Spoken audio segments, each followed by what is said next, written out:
Friday the 13th, May 1949. 8:30 in the morning. Rush hour.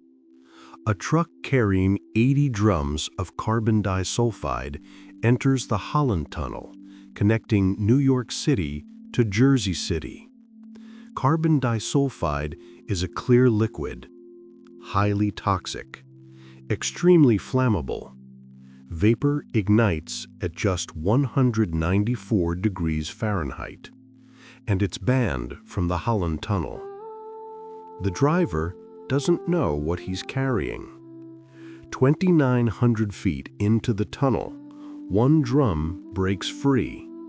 It falls, cracks open, releases vapor.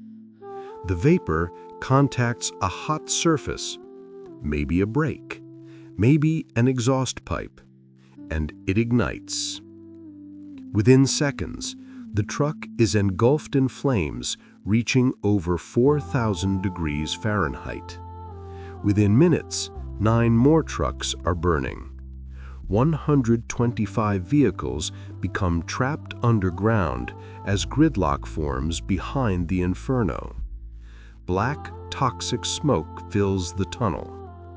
People abandon their cars and run through the darkness toward daylight. 66 are injured, 27 hospitalized. One firefighter, Battalion Chief Gunther Beake, dies 3 months later from toxic smoke inhalation. One civilian, Samuel Williams Sr., dies the day of the fire. The tunnel's concrete ceiling collapses for 500 feet. 650 tons of rubble must be removed before the tunnel can reopen. But here's what most people don't know. The trucking company knew what they were carrying. They knew it was banned. They sent it through anyway. The driver was never told. Port Authority inspectors could only randomly check 1% of the 16,000 daily trucks. And the ventilation system that was supposed to save lives actually fanned the flames and spread the toxic smoke faster. This is the story of the Holland Tunnel fire, a disaster that exposed how vulnerable America's infrastructure is to hazardous materials, and a near catastrophe that could have killed hundreds if the fire had spread just a little further. The Holland Tunnel opened on November 13, 1927. It was the first mechanically ventilated underwater vehicular tunnel in the world. Before the Holland Tunnel, the only ways to cross the Hudson River between Manhattan and New Jersey were by ferry or by going north to cross the George Washington Bridge, which didn't exist until 1931. The tunnel was a revolutionary engineering achievement. Designed by engineer Clifford Milburn Holland, who died before its completion. The tunnel consists of 2 tubes, each running about 8,500 feet under the Hudson River. The northbound tube carries traffic from New Jersey to New York. The southbound tube carries traffic from New York to New Jersey. Each tube is wide enough for 2 lanes of traffic. At its deepest point, the tunnel is 93 feet below the river's surface. Building it required cutting through silt, sand, clay, and bedrock. Workers used compressed air caissons and shield tunneling methods. 20 men died during construction. The ventilation system was the most innovative feature. Before the Holland Tunnel, engineers believed long underwater tunnels were impossible because vehicle exhaust would suffocate drivers. Clifford Holland solved this problem by designing a system of 84 massive fans.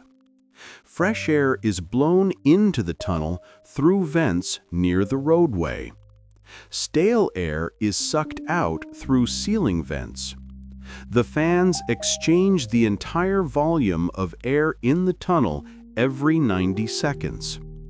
This system made the Holland Tunnel possible, and it became the model for every underwater vehicular tunnel built afterward.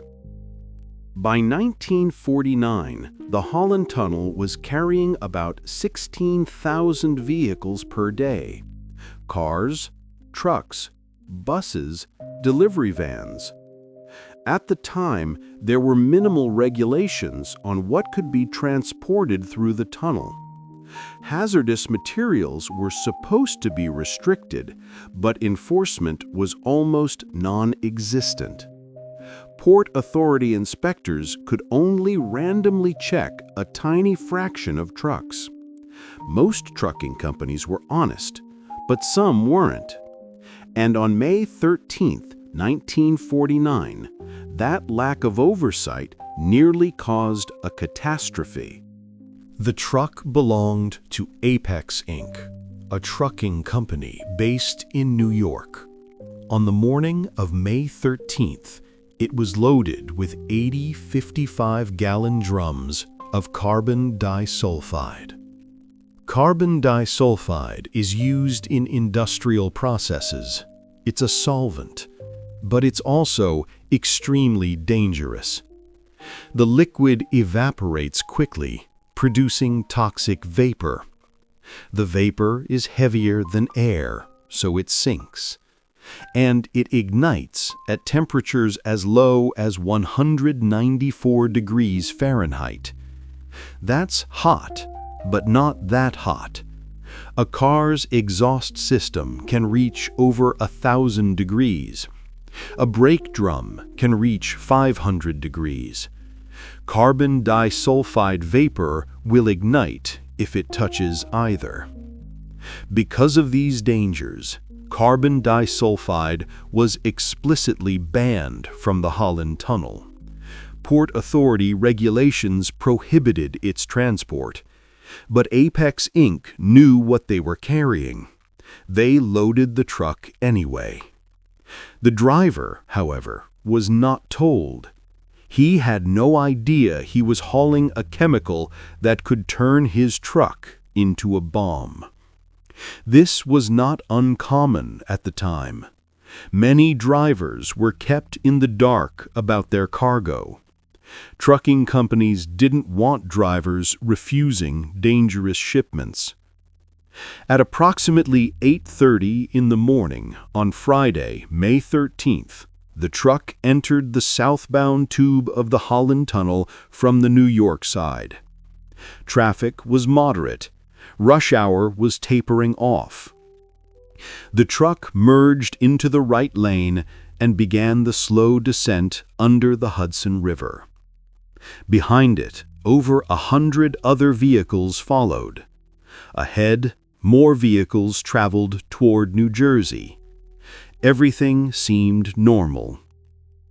About 2,900 feet into the tunnel, roughly halfway across, something went wrong. One of the drums broke free from its restraints. The exact cause was never fully determined. Maybe the restraints were faulty. Maybe they weren't secured properly. Maybe vibrations from the road loosened them.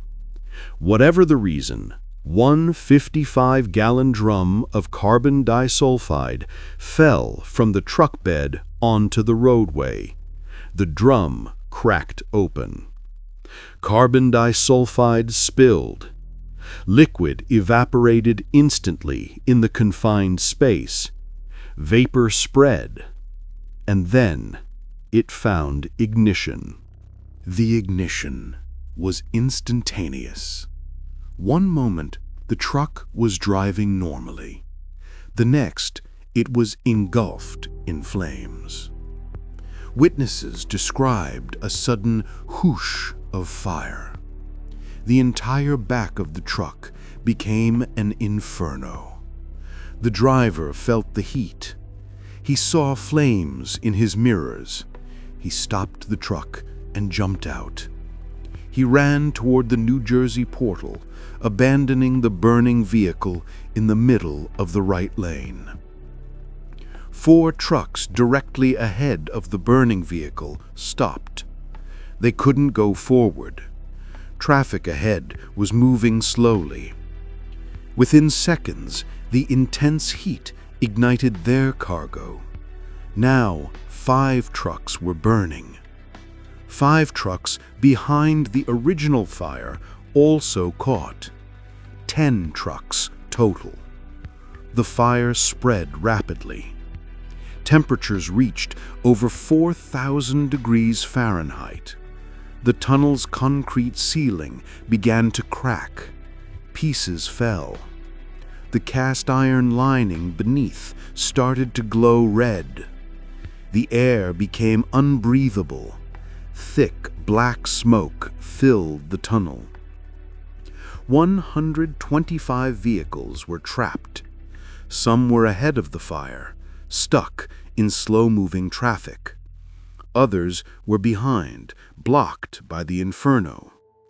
Drivers and passengers faced an impossible choice: stay in their vehicles and hope the fire didn't reach them, or abandon their cars and run. Most ran. People fled toward the New Jersey portal if they were ahead of the fire. Those behind ran back toward New York or tried to reach the cross passages that connected the southbound tube to the northbound tube. The cross passages were designed for emergencies exactly like this. But in the chaos and smoke, many people couldn't find them. Port Authority patrolmen inside the tunnel radioed for help. The first call at 8:48 a.m. reported a blockage, but not yet a fire. 18 minutes had passed since ignition. 8:56, a second call confirmed the fire, 26 minutes after ignition. Jersey City Fire Department was alerted at 9:05, 35 minutes after ignition. New York City Fire Department wasn't called until 9:12, 42 minutes after ignition. Precious time was lost because no one realized how serious the situation was. When firefighters arrived, they faced a nightmare. Thick, toxic smoke poured from both tunnel portals. The ventilation system, designed to clear exhaust, was now spreading deadly fumes faster. The 84 massive fans were sucking smoke from the fire and distributing it throughout the tunnel. Firefighters couldn't see. They couldn't breathe. Many didn't have proper breathing equipment for hazardous materials. They had basic smoke masks, not chemical respirators. But they went in anyway. Battalion Chief Gunther Beake led the Jersey City Fire Department response. He entered the tunnel multiple times. Each time, he inhaled toxic smoke. Carbon disulfide fumes are not just irritants. They damage the lungs permanently. They cause neurological damage. They can be fatal, even in small doses over time. Beake spent hours inside the tunnel directing firefighting efforts. By the time the fire was under control, he had inhaled a lethal amount. But he didn't collapse immediately. He continued working. Days passed, weeks. He seemed okay, but internally his lungs were destroyed. On August 23, 1949, over 3 months after the fire, Gunther Beake died. The cause of death was listed as complications from toxic smoke inhalation. He was a hero, but his death was preventable. One civilian also died that day, Samuel Williams Sr. He was overcome by smoke and collapsed in the tunnel. By the time rescuers reached him, it was too late. 66 others were injured. 27 were hospitalized.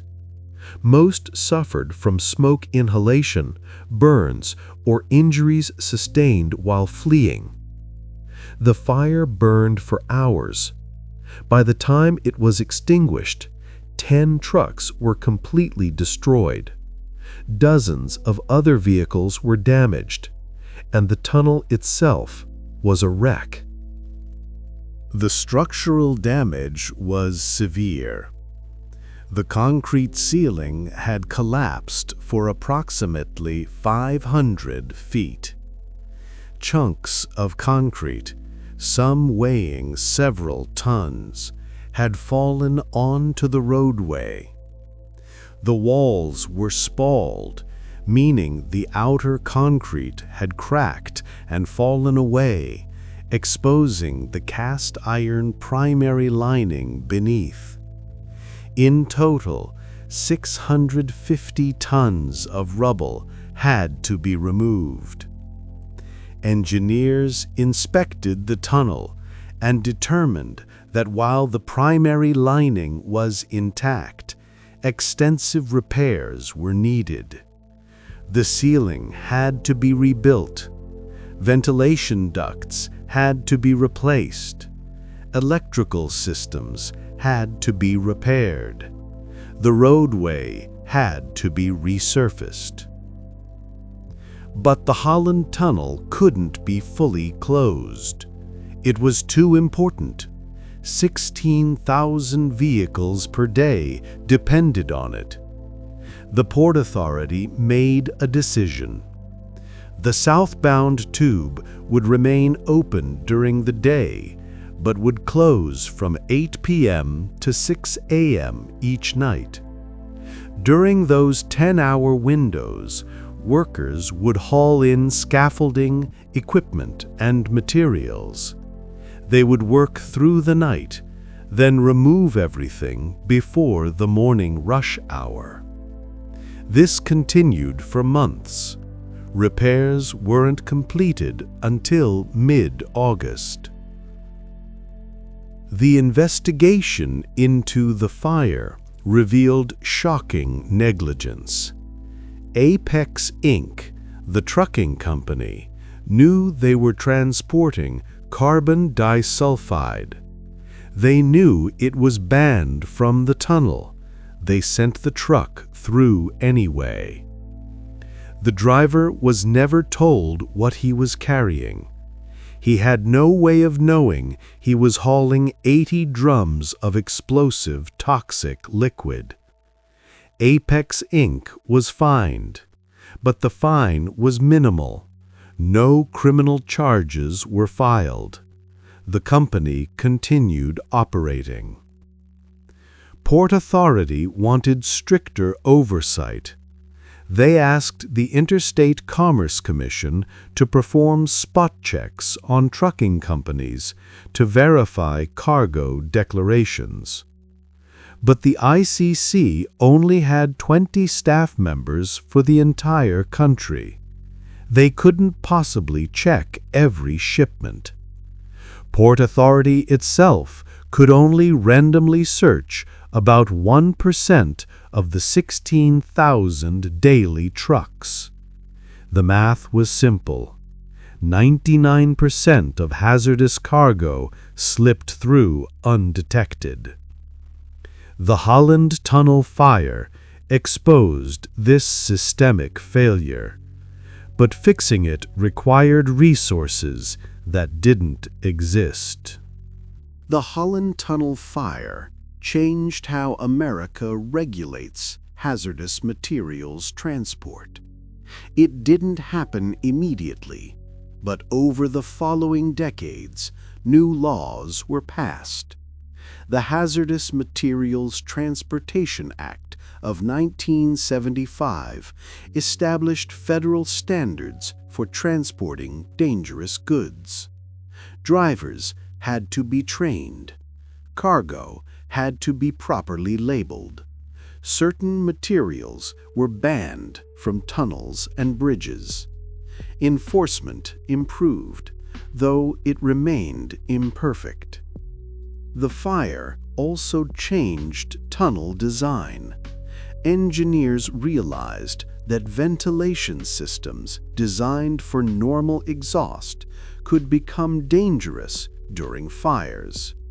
Modern tunnels now have fire suppression systems, emergency communication systems, and evacuation protocols that didn't exist in 1949. The Holland Tunnel itself was upgraded multiple times.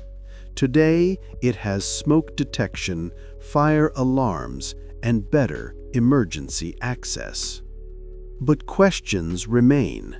How many other trucks carried banned materials through the Holland Tunnel before the fire?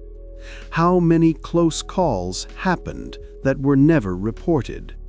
And what would have happened if the fire had spread further? If more drums had ignited?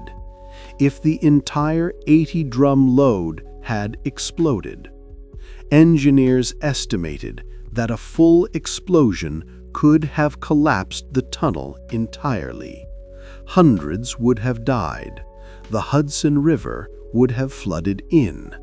The disaster would have been catastrophic.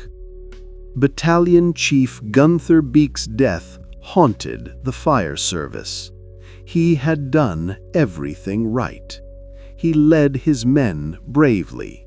He fought the fire for hours, and 3 months later, he died from the poison he inhaled. His sacrifice was honored, but it also raised a painful question.